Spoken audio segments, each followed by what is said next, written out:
नमस्कार साथियों, भारतीय क्लासेज में आपका पुनः स्वागत है। मैं बीएल स्वामी आज आपके साथ द्विगु समास पर चर्चा करूंगा। साथियों, बहुत सारे आप जानते हैं कि द्विगु समास में पहला पद संख्यावाची होता है, लेकिन बहुव्रीहि समास में भी पहला पद संख्यावाची होता है। कई ऐसे समासिक पद होते हैं बहुव्रीहि में जिसमें पहला पद क्या है, संख्यावाची होता है। और विद्यार्थी क्या है, अक्सर भ्रमित हो जाते हैं कि कौन सा ये द्विगु समास है या फिर ये कौन सा ये है वो बहुव्रीहि समास है। तो उसी भ्रम को दूर करने के लिए आज आपकी ये क्लास से आपके समक्ष उपस्थित है।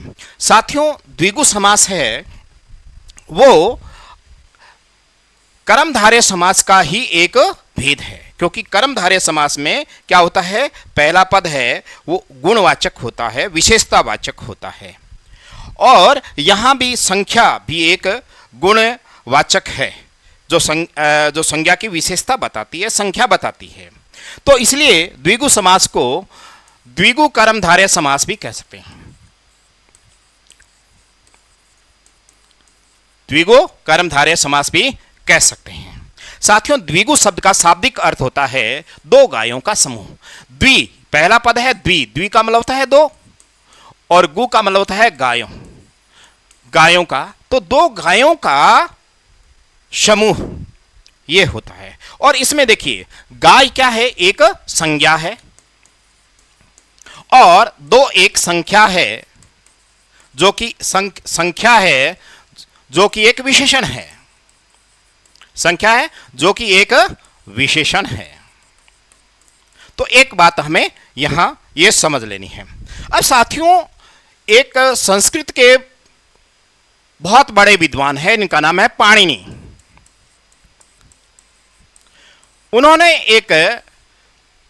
उन्होंने कहा है कि संख्या पूर्वो द्विगु, यानी पूर्व पद है वो संख्यावाची होता है तो वो द्विगु समास होता है।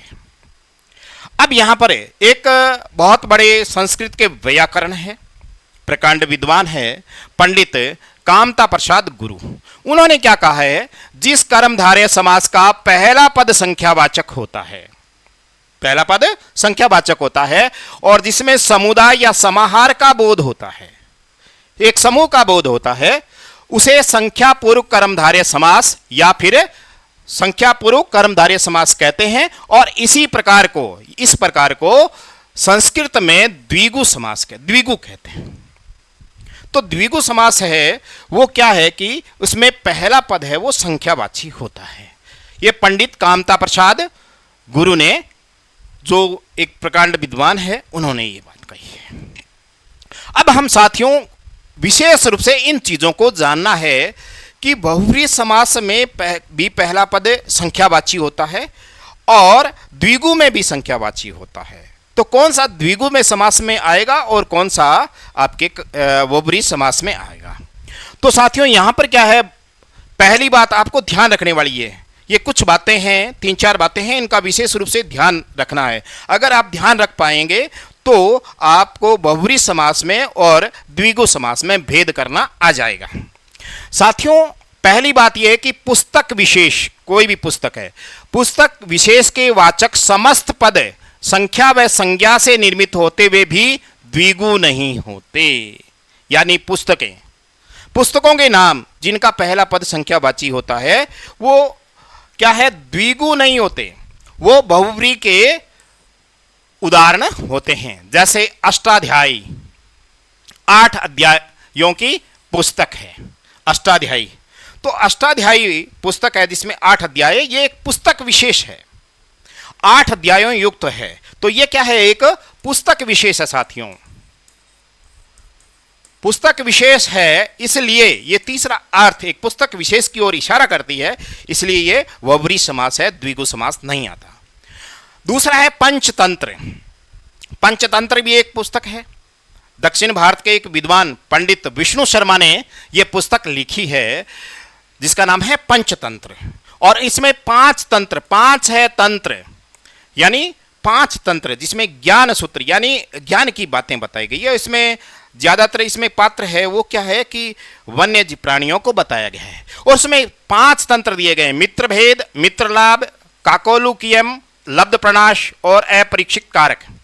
इसमें उन 5 तंत्रों के बारे में बताया है कि मित्रों से कैसे फायदा उठाना चाहिए, मित्रों में कैसे भेद करना चाहिए, यानी मित्रता तोड़ने वाले गुण कौन कौन से हैं उनकी पहचान करनी चाहिए, मित्र लाभ, मित्रों से क्या फायदे हो सकते हैं, और काक और उल्लू यानी कौवे और उल्लू की इसमें कथा बताई गई है, जिसमें संधि और युद्ध के बारे में बताया गया है। लब्ध प्रनाश, जो आपको प्राप्त किया गया है, प्राप्त हो गया है, उसका फायदा कैसे उठाना है, और अपरीक्षित कारक यानी बिना परीक्षण किए ही काम कर लेना, बिना सोचे विचारे कार्य करना। तो 5 तंत्रों का इसमें उल्लेख किया गया है।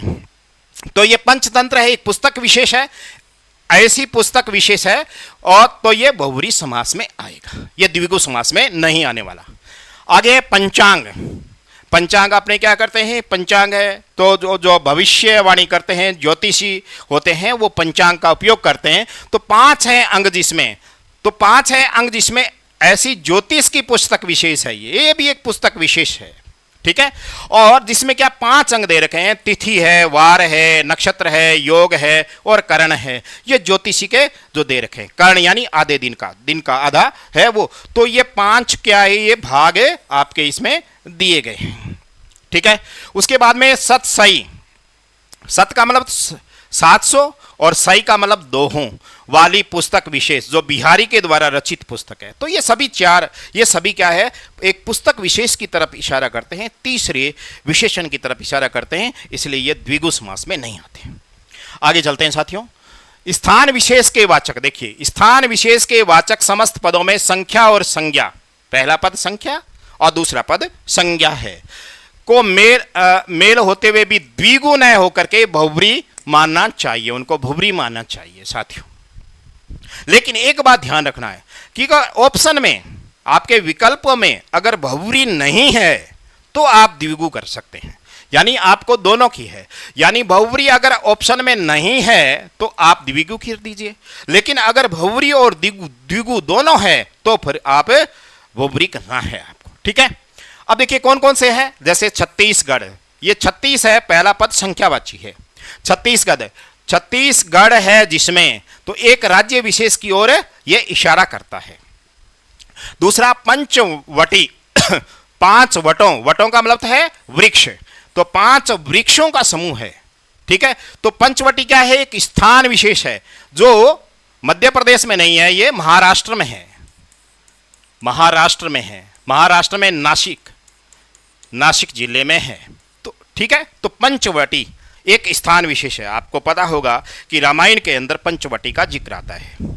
तो भगवान राम क्या है कि वहाँ पर कुछ समय के लिए विश्राम करते हैं, तो वहाँ पर क्या है, लक्ष्मण के द्वारा एक 5 वटों यानी 5 वृक्षों के बीच में एक पर्ण कुटिया बनाई जाती है, और वहाँ पर कई घटनाएं घटित होती है, जैसे खर दूषण का वध होता है, वहाँ पर मारीच का सोने का हिरण वाला प्रकरण होता है, और वहाँ पर लक्ष्मण ने शूर्पणखा की नाक काटी थी, और नाक काटने की वजह से नासिका काटी थी, तो नासिक पड़ा हुआ है। तो पंचवटी एक स्थान विशेष की तरफ इशारा करता है। आगे है पंजाब, 5 है आब का मतलब होता है नदियां, जहां 5 नदियां हैं। वैसे आब का साथियों, आब का अर्थ जल भी होता है, ठीक है, जल भी होता है, लेकिन यहां पर है नदियां, 5 नदियां है जहां, ठीक है। 5 नदियों से निर्मित स्थान विशेष, तो पंजाब है, पंजाब क्षेत्र है जिसमें 5 नदियों का पानी बहता है, जैसे में सतलुज है, झेलम है, चिनाब है, रावी है, व्यास है, ये 5 नदियां हैं। 5 नदियों का जो क्षेत्र है वो पंजाब कहलाता है, ठीक है। तीसरी बात साथियों ये ध्यान रखनी है, तो ये सारे बहुव्रीहि में आएंगे यहां पर। इसके अलावा देखिए पौराणिक पात्र जो हमारे पुराणों में वर्णन है, हमारे प्राचीन ग्रंथों में इसका वर्णन है, पौराणिक पात्र, और उसमें कौन कौन से देवी देवताओं का जिक्र है, संत महात्माओं का जिक्र है, तो उनके जो समस्त पद है, उनके के वाचक समस्त पदों में संख्या और संज्ञा का मेल होते हुए भी द्विगु न होकर के बहुव्रीहि मानना चाहिए, उनमें भी आपको बहुव्रीहि मानते हैं। कहने का मतलब देवी देवताओं का नाम, संत महात्मा को जो नाम है वो बहुव्रीहि समास होता है, द्विगु नहीं होते, ठीक है। जैसे उदाहरण के त्रिनेत्र, तो 3 नेत्र किसके हैं, शिव, भगवान शिव के हैं। त्रिनयन या त्रिअंबक, अंबक का मतलब है, अंबक का मतलब भी नेत्र होता है, ये तीनों ही क्या है, शिव के पर्यायवाची है, ठीक है। इसके अलावा चतुर्मुख, चतुरानन, तो ये ब्रह्मा जी के पर्यायवाची है। पंचानन 5 ये शिव के भी पर्यायवाची है, और हनुमान जी के भी हनुमान जी का भी पर्यायवाची है। ठीक है। इसके बाद में जैसे षडानन है, षणमुख है, और क्षण मातुर यानी 6 माताओं। तो 6 माताएं किसकी है? 6 माताएं हैं कार्तिकेय की, है ना। उन 6 माताओं ने पालन पोषण किया था। ठीक है। और प्रत्येक ने एक वरदान दिया था। तो कार्तिकेय का पर्यायवाची है, तो पौराणिक पात्र है ये, और पौराणिक पात्र होने की वजह से ये बहुब्रीहि समास में आते हैं। दशानन, दशमुख, दशवदन ये तो जानते हैं आप, रावण के पर्यायवाची हैं। और सप्तऋषि या सप्तर्षि और सहस्त्राक्ष एक राजा का नाम है। ठीक है। तो ये सारे के सारे पौराणिक पात्र है, और ये पौराणिक पात्र सारे के सारे बहुब्रीहि में आते हैं, द्विगु में नहीं आते। इनमें सभी में क्या है? पहला पद क्या है? संख्यावाची है, और दूसरा पद क्या है? संज्ञा है। लेकिन उसके बावजूद भी ये द्विगु समास में नहीं आते हैं। अब साथियों हम लेते हैं कि द्विगु समास में आखिर कौन कौन से आते हैं। तो इन चीज़ों को, ये तो ऊपर वाली जो स्थितियां हैं, 3 स्थितियां हैं, इन स्थितियों को टालने के बाद में जो बाकी संख्यावाची और संज्ञा युक्त जो पद आते हैं, तो उनको आप द्विगु समास में शामिल कर सकते हैं। साथियों द्विगु समास के कुछ उदाहरण हम पढ़ते हैं। देखिए, शताब्दी, शत यानी 100, अब्दों यानी वर्षों का समूह। तो 100 वर्षों का समूह है ना, तो वो शताब्दी होता है। अब्द का मतलब क्या होता है? बादल भी होता है साथियों, बादल भी होता है, लेकिन यहां पर क्या है? अब्द का मतलब है वर्ष, साल। ठीक है। षड्रस, 6 रसों से युक्त, 6 रसों का जो समूह है उसको षड्रस कहते हैं। तो ये एक समूह है 6 रसों का, उसमें 6 रस है, मधुर है, कटु है, कषाय है, अम्ल है, लवण है और तिक्त है। ये 6 क्या रस है, उनका एक समूह को और इशारा करता है। तो ये द्विगु समास में आएगा। पंचपात्र, 5 पात्रों का समूह है। तो हम कोई भी धार्मिक अनुष्ठान करते हैं, कोई आध्यात्मिक दृष्टि से 5 पात्र होते हैं। जैसे तांबे का लोटा होता है, एक तस्तरी होती है, इस तरह बहुत सारे क्या है कि अर्घ देने के लिए सूर्य को, तो वो क्या है कि 5 पात्रों का समूह है, इसको हम पंचपात्र कहते हैं, और ये द्विगु समास है। चौबारा, 4 बारों यानी द्वारों का समूह है।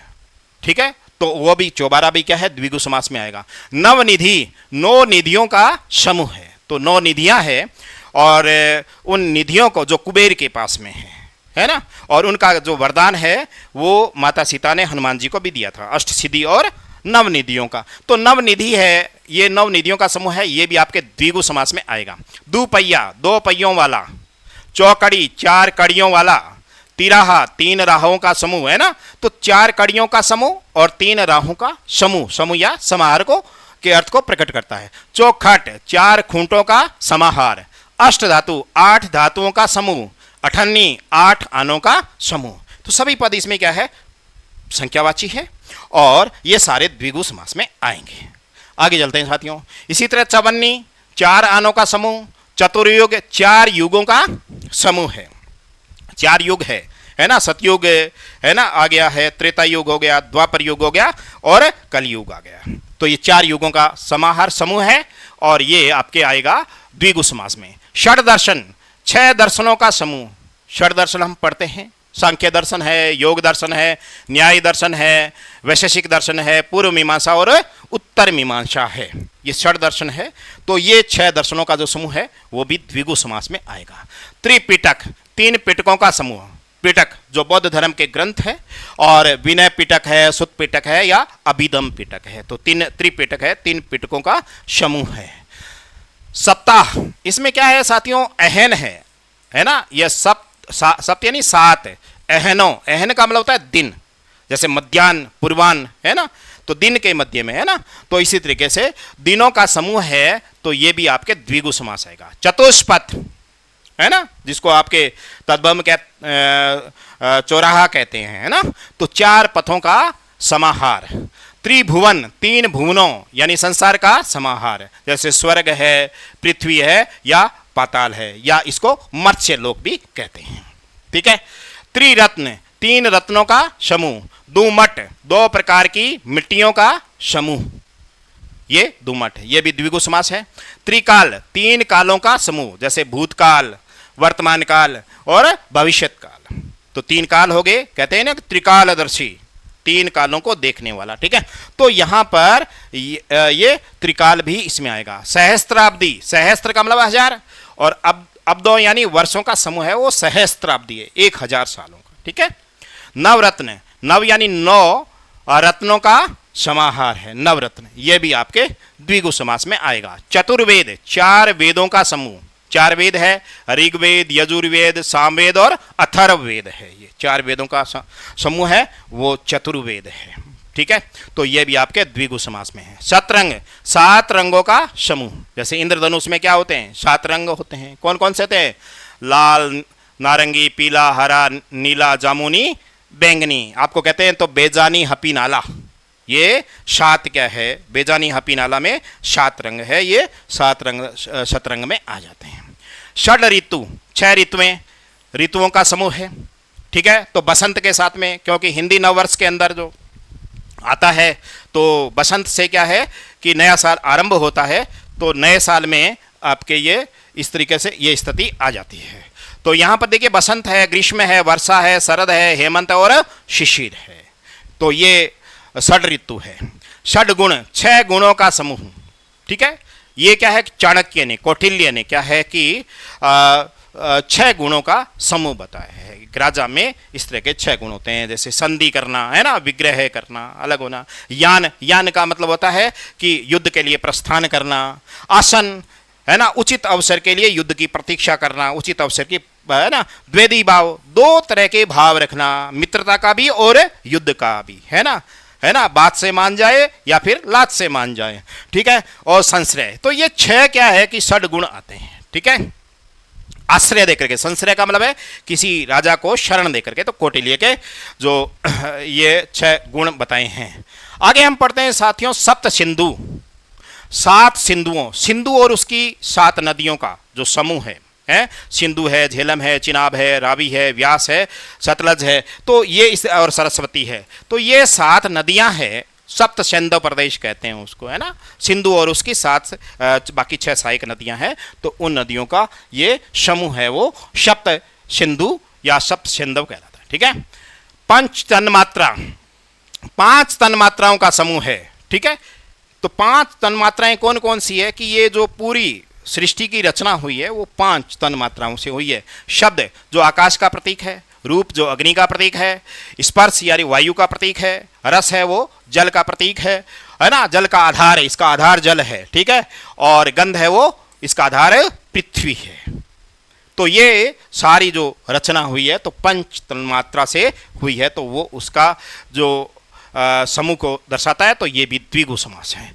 9 गांव, 9 गांवों का समूह। नवग्रह, 9 ग्रहों का समूह। कौन से ग्रह, जो आपके ज्योतिष की दृष्टि से वो जो 9 ग्रह है वो 9 ग्रह आएंगे। सूर्य है, चंद्रमा है, मंगल, बुध, बृहस्पति, शुक्र, शनि, राहु और केतु, तो ये 9 ग्रह है ना। 9 ग्रहों के लिए अनुष्ठान करते हैं उनकी, ठीक है। तो इसके अलावा देखिए 2 मंजिला, 2 मंजिलों का समूह। सत नजा, 7 अनाजों का समूह है, 7 अनाज, ठीक है। कौन कौन से, जैसे गेहूं, चावल, बाजरा, ज्वार, चना, मक्का और उड़द, 7 अनाजों का समूह सतनजा कहते हैं, ठीक है। त्रिगुण, 3 गुणों का समूह। कौन कौन से गुण, आप कहते हैं सतगुण, रजोगुण और तमोगुण, है ना, तामसिक प्रवृत्ति वाले। तो इसी तरह सत्व, रजस और तमस, 3 गुण बताए गए हैं, ठीक है।